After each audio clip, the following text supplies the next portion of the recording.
Hi there. Welcome to Daytime. I'm Cindy Edwards. And I'm Lindsay McDonald. Thanks for joining us today. You know, the holidays should be a time to kick back, relax, and enjoy the company of your family and friends.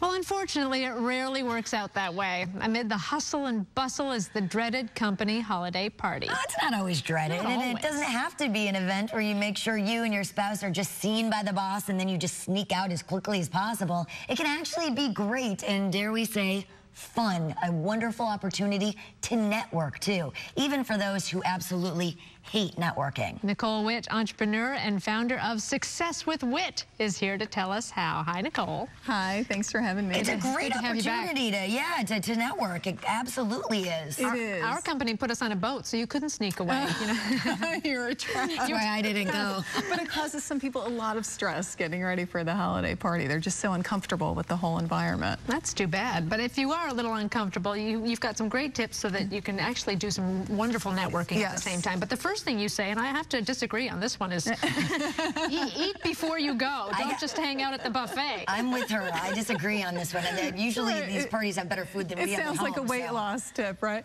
But the thing is, if you're kind of huddled at the buffet and you've got a plate in one hand and a drink in the other, your body language is just saying, don't come talk to me. I'm busy. Right.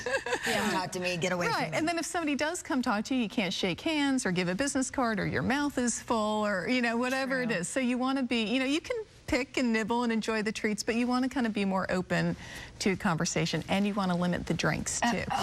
No question about that. There's always one guy, or one girl, and you don't want to be that person that everybody's talking about the next day. We had a director actually bite the finger of the GM at a station that I worked at. He had to go to the hospital. Oh my gosh. This was after our Christmas party. Did he keep his job? He did keep his job. I don't know how.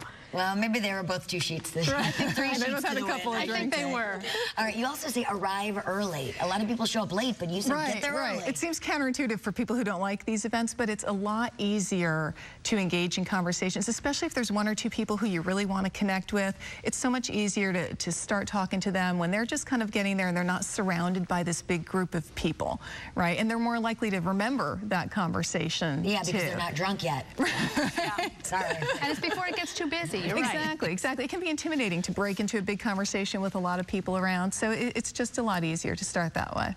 Here's a skill that a lot of people don't have. Be a good listener. Yeah. Yes. People are always, especially if it's somebody who they're trying to impress, right? They're spending 98% of their energy thinking about, oh, what clever comment am I going to make next? Right. But if you just stop and breathe and relax and have a spontaneous conversation, it's going to be more natural, it's going to be more fun, and you're more likely to stumble across common ground, things that you really want to talk about. You know, and a good way to have the spontaneous conversation, or to start it at least, is by doing your research. You say, do it ahead of time. Yes. Yeah. You can kick off a conversation, then you can just let it go. Exactly. Even if it's somebody who you think you know from around the office, take 5 minutes online, find out, you know, where they went to school, maybe some common LinkedIn connections that you have. Other arrests. Just kidding. I don't know what's wrong with me today. Even like shared hobbies and interests, right? But you want to be subtle. You don't want to walk up to them and say, hey, you know, I Googled you and I heard that you like to cook. About it. Right.